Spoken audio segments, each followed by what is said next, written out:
एक बार हजरत ख्वाजा मोइनुद्दीन चिश्ती रहमतुल्लाह अलैहि इस्लाम का पैगाम फैलाने की नीयत से अपने कुछ मुरीदों के साथ अजमेर शरीफ के एक स्थान पर तशरीफ लाए। जिस मुकाम पर हजरत ख्वाजा मोइनुद्दीन चिश्ती रहमतुल्लाह अलैहि ने क़याम किया, वहां के करीब ही एक बड़ा तालाब था जिसे स्थानीय हिंदू लोग अनासागर कहते थे। उस दौर में इस तालाब की वसात और पवित्रता के कारण हिंदू समाज में इसका बहुत एहतराम किया जाता था। उनका यह अकीदा था कि जो शख्स दिन भर गुनाह करने के बाद इस तालाब में गौस्ल करता है, उसके तमाम गुनाह धुल जाते हैं। इसी वजह से वे इस तालाब को हमेशा दियों से सजाए रखते थे। कहा जाता है कि इस तालाब में हर रात दिए जलाने के लिए तकरीबन 3 मन तेल की जरूरत होती थी। तालाब की पवित्रता के कारण वहां सभी हिंदुओं को दाखिल होने की इजाजत नहीं थी। सिर्फ आला तबके के ब्राह्मण ही वहां गौस्ल कर सकते थे और तालाब के पानी को छू सकते थे। उनका यह मानना था कि अगर ब्राह्मणों के अलावा कोई और तालाब के पानी को छू ले तो पानी नापाक हो जाएगा। हजरत ख्वाजा मोइनुद्दीन चिश्ती रहमतुल्लाह अलैहि और उनके मुरीद लंबे सफर से थके हुए थे। कुछ देर आराम फरमाने के बाद जब नमाज का वक्त हुआ तो ख्वाजा मोइनुद्दीन चिश्ती रहमतुल्लाह अलैहि ने हजरत बख्तियार काकी रहमतुल्लाह अलैहि को अजान देने का हुक्म दिया। हुक्म पाकर हजरत बख्तियार काकी रहमतुल्लाह अलैहि ने अजान देना शुरू किया। उस वक्त हिंदुस्तान में तौहीद का पैगाम और अजान के अल्फाज किसी ने नहीं सुने थे। जब लोगों ने पहली बार अजान के अल्फाज सुने तो उनके दरमियान हलचल मच गई। लोग अपने घरों से बाहर आकर एक दूसरे से कहने लगे, ये फकीर लोग कहां से आ गए और ये क्या पढ़ रहे हैं। अजान खत्म होने के बाद हजरत ख्वाजा मोइनुद्दीन चिश्ती रहमतुल्लाह अलैहि और उनके साथियों ने अनासागर तालाब पर जाकर वुजू करना शुरू किया। जब हिंदू पुजारियों ने देखा कि एक अजनबी दरवेश उनके मखसूस तालाब का इस्तेमाल कर रहा है तो उनके दिल में गुस्से की आग भड़क उठी। एक पुजारी बोला, यह दरवेश कहां से आ गया? बिना हमारी इजाजत के इसने हमारे पाक तालाब को हाथ लगा दिया। हम इस तालाब को कितना मुकद्दस मानते हैं और इन मुसाफिरों ने इसे नापाक कर दिया है। इसके बाद हजरत ख्वाजा मोइनुद्दीन चिश्ती रहमतुल्लाह अलैहि ने तमाम साथियों के साथ मिलकर जमात के साथ नमाज अदा की। लोग ये मंजर देखने लगे और कहने लगे, ये तो कोई अजीब फकीर है। हमारे मंदिरों में सब देवी देवता मौजूद हैं और ये उनकी इबादत न करके किसी नए खुदा की इबादत कर रहा है। अगर मंदिर के बाहर भी कोई खुदा है तो उसे भी मंदिर में रखा जाना चाहिए ताकि लोग उसकी भी पूजा कर सकें। शाम ढलने लगी। शाम होते ही राजा पृथ्वीराज के ऊंटों के चरवाहे अपने ऊंट लेकर उस जगह पहुंचे। इत्तेफाक से हजरत ख्वाजा मोइनुद्दीन चिश्ती रहमतुल्लाह अलैहि उसी जगह पर तशरीफ फरमा थे जहां आमतौर पर राजा के ऊंट आराम किया करते थे। चरवाहों ने देखा कि एक दरवेश का काफिला उनके मुकाम पर आकर बैठा है। उन्होंने हजरत ख्वाजा मोइनुद्दीन चिश्ती रहमतुल्लाह अलैहि और उनके साथियों से कहा, अरे फकीर बाबा, आप कहां से तशरीफ लाए हैं और यहां आकर बैठ गए? क्या आपको मालूम नहीं कि यहां रोजाना राजा पृथ्वीराज के ऊंट आराम फरमाते हैं? राजा के ऊंट यहां आराम करते हैं। ये जानते हुए भी आपने यहां बैठने की जुर्रत कैसे की? हजरत ख्वाजा मोइनुद्दीन चिश्ती रहमतुल्लाह अलैहि ने उन चरवाहों को नरमी से जवाब दिया, बाबा, हम मुसाफिर हैं और अनजान हैं। हमें मालूम नहीं था कि इस मुकाम पर राजा के ऊंट आराम करते हैं। चूंकि हम पहले ही यहां रात गुजारने का इरादा कर चुके हैं, तुम अपने ऊंटों को आज किसी और जगह आराम देने ले जाओ। आसपास बहुत सी जगहें हैं। हजरत ख्वाजा मोइनुद्दीन चिश्ती रहमतुल्लाह अलैहि का जवाब सुनकर पृथ्वीराज के चरवाहे बोले, फकीर की हिम्मत तो देखो, कहता है कि राजा के ऊंटों को कहीं और ले जाएं और खुद यहां बैठे रहेंगे। फकीर बाबा, यह तो हरगिज मुमकिन नहीं है। राजा के ऊंट अपने ही मुकाम पर बैठेंगे। यह कहकर चरवाहों ने हजरत ख्वाजा मोइनुद्दीन चिश्ती रहमतुल्लाह अलैहि और उनके साथियों को वहां से उठाने के लिए दुर्व्यवहार करना शुरू कर दिया। हजरत ख्वाजा मोइनुद्दीन चिश्ती रहमतुल्लाह अलैहि बहुत ही सरल स्वभाव के थे। जब उन्होंने देखा कि चरवाहे दुर्व्यवहार कर रहे हैं तो उन्होंने बख्तियार काकी रहमतुल्लाह अलैहि से कहा, बख्तियार, हम यहां बैठकर क्या करेंगे? जब राजा के ऊंटों को यहीं बैठाना है तो रहने दो, ऊंट यहीं बैठे, हम यहां से जा रहे हैं। यह कहकर हजरत ख्वाजा मोइनुद्दीन चिश्ती रहमतुल्लाह अलैहि अपने साथियों के साथ वहां से चले गए। रहमतुल्लाह अलैहि अपने साथियों के साथ वहां से चले गए। अगली सुबह जब ऊंटों को फिर से चरागाह में ले जाने का समय आया तो चरवाहे ऊंटों को उठाने की कोशिश करने लगे, लेकिन बार बार कोशिश के बावजूद वे ऊंटों को उठा नहीं सके, क्योंकि अल्लाह के वली हजरत ख्वाजा मोइनुद्दीन चिश्ती रहमतुल्लाह अलैहि ने कहा था कि ऊंट यहीं बैठेंगे। अल्लाह रब्बुल आलमीन ने उनकी यह दुआ कबूल कर ली थी और ऊंटों को आदेश दिया था कि जब तक मोइनुद्दीन चिश्ती खुद नहीं कहेंगे तब तक वे यहीं बैठे रहेंगे। इसके बाद चरवाहे ऊंटों के न उठने का कारण जानने लगे। उनमें से एक नेक चरवाहा था जिसने कहा, क्या तुम्हें याद है कि हमने कल यहां से एक दरवेश को उठाया था? जाते जाते उन्होंने कहा था कि हम जा रहे हैं, राजा के ऊंट यहीं बैठेंगे। मुझे लगता है कि उनके कहे शब्दों के कारण ही राजा के ऊंट उठ नहीं पा रहे हैं। शायद वह कोई बड़े वली हैं या अल्लाह का कोई अवतार है। इस बात को महामहिम राजा के समक्ष रखते हैं। इसके बाद चरवाहे पृथ्वीराज के पास पहुंचे और हाथ जोड़कर निवेदन किया, महाराज, हमने बहुत कोशिश की, लेकिन आपके ऊंटों को उनके स्थान से नहीं उठा सके और उन्हें चरागाह में घास चराने नहीं ले जा पा रहे हैं। राजा पृथ्वीराज ने आश्चर्य से पूछा, क्या ऊंटों को कोई बीमारी है जिस कारण वे उठ नहीं पा रहे? चरवाहों ने कहा, महाराज, ऊंट पूरी तरह स्वस्थ हैं, उन्हें कोई बीमारी नहीं है।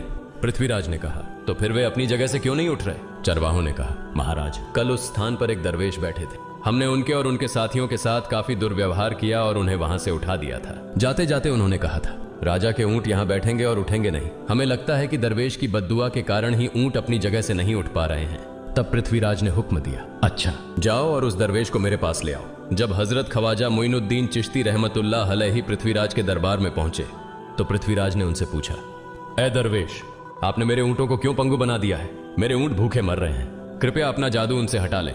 अगर जादू नहीं हटाया तो मेरे ऊंट भूखे मर जाएंगे।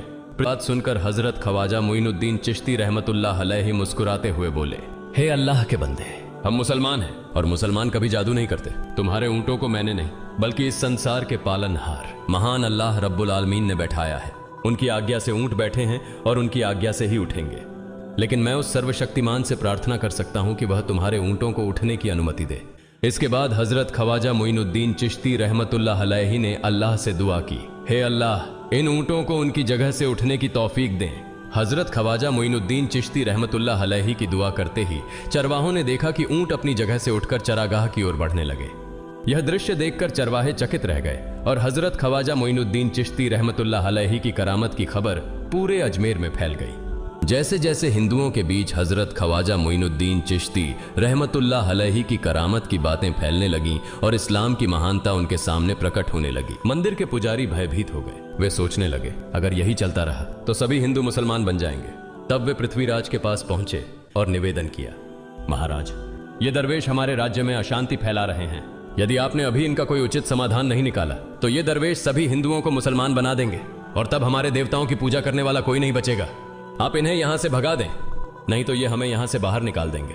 महाराज, हम आपको एक और भयावह बात बताना चाहते हैं। ये दरवेश कहते हैं कि जिन मूर्तियों की हम पूजा करते हैं वे पूजनीय नहीं है। उनका कहना है कि ये केवल निर्जीव पत्थर है जिनमें कोई शक्ति नहीं है। ये साधारण लोगों को इस तरह की बातें बताकर भ्रमित करना चाहते हैं। सबसे आपत्तिजनक बात यह है कि ये दरवेश हर दिन 5 बार हमारे पवित्र तालाब में हाथ लगाकर उसे अपवित्र कर रहे हैं। पुरोहितों की बात सुनकर पृथ्वीराज ने हजरत ख्वाजा मोइनुद्दीन चिश्ती रहमतुल्लाह अलैहि को बुलाया। जब हजरत ख्वाजा मोइनुद्दीन चिश्ती रहमतुल्लाह अलैहि उनके दरबार में पहुंचे तो पृथ्वीराज ने कहा, ए दरवेश, हम देख रहे हैं कि आप गोमाता का मांस खाते हैं और हमारे देवताओं का अपमान करते हैं। हमारे धर्म के बारे में तरह तरह की उल्टी सीधी बातें कर रहे हैं। हम यह सहन नहीं कर सकते। हम यह भी देख रहे हैं कि आप हमारे पवित्र तालाब को अपने अपवित्र हाथों से खराब कर रहे हैं। आप तुरंत हमारे देश से चले जाएं। हजरत ख्वाजा मोइनुद्दीन चिश्ती रहमतुल्लाह अलैहि ने कहा, बाबा, हम लोग तो केवल वुजू करते हैं, नहाते नहीं। अगर पूरी देह के स्पर्श से आपके तालाब का पानी खराब नहीं होता है तो केवल हमारे हाथ और चेहरे के पानी से तालाब अपवित्र कैसे हो सकता है? यह सुनकर पृथ्वीराज ने कहा, वे सभी लोग हमारे धर्म के हैं जबकि तुम लोग कहीं और से आ गए हो। तुम हमारे धर्म के नहीं हो, इसलिए तुम्हारे हाथ लगाने से हमारा तालाब अपवित्र हो जाता है। तब हजरत ख्वाजा मोइनुद्दीन चिश्ती रहमतुल्लाह अलैहि ने कहा, अच्छा बाबा, हम अब आपके तालाब के पानी को हाथ नहीं लगाएंगे, लेकिन हमें पानी की जरूरत है तो हम चाहते हैं कि केवल एक बर्तन में पानी ले लें। पृथ्वीराज ने कहा, ठीक है, तुम पानी ले सकते हो, लेकिन तुम्हारा बर्तन तालाब में लगे, तुम्हारे हाथ नहीं। अगर तुम्हारे हाथ स्पर्श करें तो हम इसके खिलाफ सख्त कार्रवाई करेंगे। राजा के साथ सहमति के बाद हजरत ख्वाजा मोइनुद्दीन चिश्ती रहमतुल्लाह अलैहि ने अपने मुख्य खलीफा बख्तियार काकी रहमतुल्लाह अलैहि से कहा, बख्तियार, जाओ और राजा के तालाब से एक बर्तन में पानी ले आओ, लेकिन बहुत सावधानी से पानी लेना ताकि तुम्हारा हाथ तालाब के पानी को छू न सके। बख्तियार काकी रहमतुल्लाह अलैहि हजरत ख्वाजा मोइनुद्दीन चिश्ती रहमतुल्लाह अलैहि के आदेश का पालन करते हुए आना सागर से पानी लेने गए। उन्होंने बर्तन को तालाब में डुबोया और उनका हाथ पानी को नहीं छू सका क्योंकि चमत्कारवश पूरा तालाब एक छोटे बर्तन में समा गया। आना सागर पूरी तरह से सूख गया और उसकी तली में केवल सूखी रेत दिखाई देने लगी।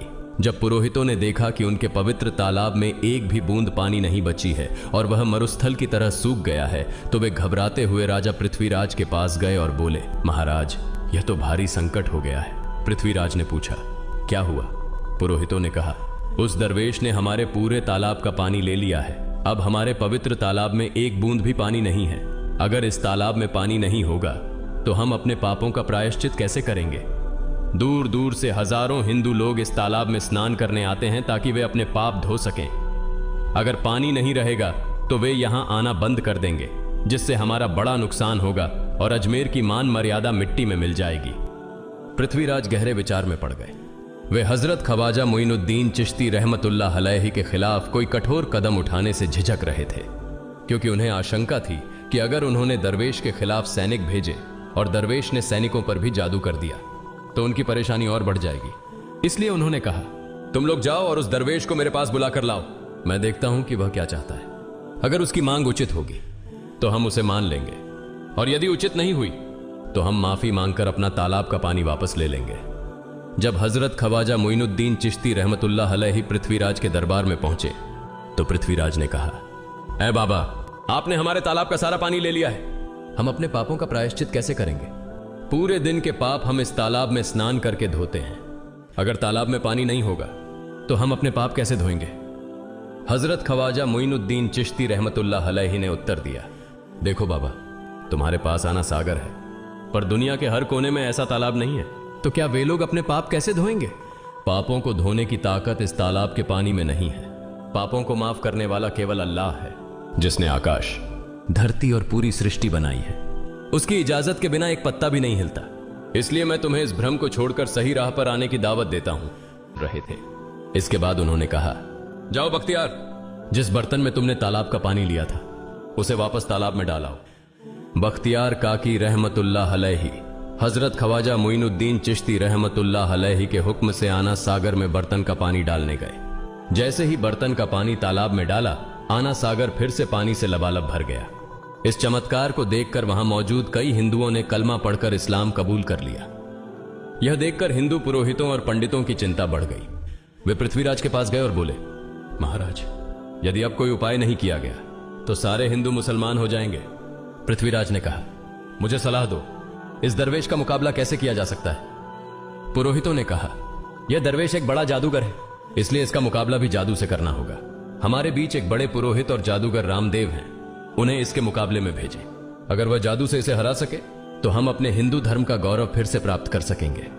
पृथ्वीराज ने रामदेव को बुलाकर कहा, रामदेव, मैं तुम्हें इस दरवेश को जादू से हराने की जिम्मेदारी दे रहा हूं। अगर तुम उसे हरा सके तो हम अपने धर्म का गौरव फिर से पा सकेंगे। रामदेव ने पृथ्वीराज को आश्वस्त करते हुए कहा, महाराज, आप चिंता न करें, इस दरवेश को हराना मेरे लिए बहुत आसान है। मैं आपके समक्ष हमारे धर्म का गौरव वापस लाकर रहूंगा। इसके बाद रामदेव अपने साथियों के साथ हजरत ख्वाजा मोइनुद्दीन चिश्ती रहमतुल्लाह अलैहि के सामने मुकाबले के लिए पहुंचा। उसने कहा, मोइनुद्दीन, अगर तुम में ताकत है तो मुझसे जादू का मुकाबला करो। मैंने तुम जैसे बहुत से जादूगरों को हराया है, तुम्हें हराना तो मेरे लिए साधारण बात है। हजरत ख्वाजा मोइनुद्दीन चिश्ती रहमतुल्लाह अलैहि ने उसकी बातों का कोई जवाब नहीं दिया। रामदेव ने देखा कि हजरत ख्वाजा मोइनुद्दीन चुप हैं, तो उसने गाली गलौज करना शुरू कर दिया। जब रामदेव अपनी हदें पार कर गया तो हजरत ख्वाजा मोइनुद्दीन ने उसकी आंखों में देखते हुए कहा, रामदेव, तू चिल्ला रहा है, लेकिन मैं तेरे माथे पर ईमान की रोशनी देख रहा हूं। हजरत ख्वाजा मोइनुद्दीन चिश्ती रहमतुल्लाह अलैहि की यह बात सुनते ही रामदेव कांपने लगा, और उसी क्षण अल्लाह रब्बुल आलमीन ने उसके दिल में ईमान की रोशनी डाल दी। रामदेव हजरत ख्वाजा मोइनुद्दीन चिश्ती के चरणों में गिर पड़ा और बोला, हे अल्लाह के वली, मैंने आपके साथ बहुत बेअदबी की है, मुझे माफ करें और मुझे कलमा पढ़ाकर इस्लाम की राह दिखाएं। हजरत ख्वाजा मोइनुद्दीन चिश्ती रहमतुल्लाह अलैहि ने रामदेव को कलमा पढ़ाया और उनका नाम रखा मोहम्मद सादिक। इतिहास बताता है कि बाद में रामदेव मोहम्मद सादिक के रूप में एक बड़े अल्लाह के वली बन गए। प्रिय पाठकों, सोचें, जो रामदेव हजरत ख्वाजा मोइनुद्दीन चिश्ती को पराजित करने आए थे, वही अब उनके हाथ में हाथ देकर इस्लाम की शांति की छांव में आ गए। यह अल्लाह रब्बुल आलमीन का चमत्कार और शक्ति है, जो जिसे चाहे हिदायत दे सकता है।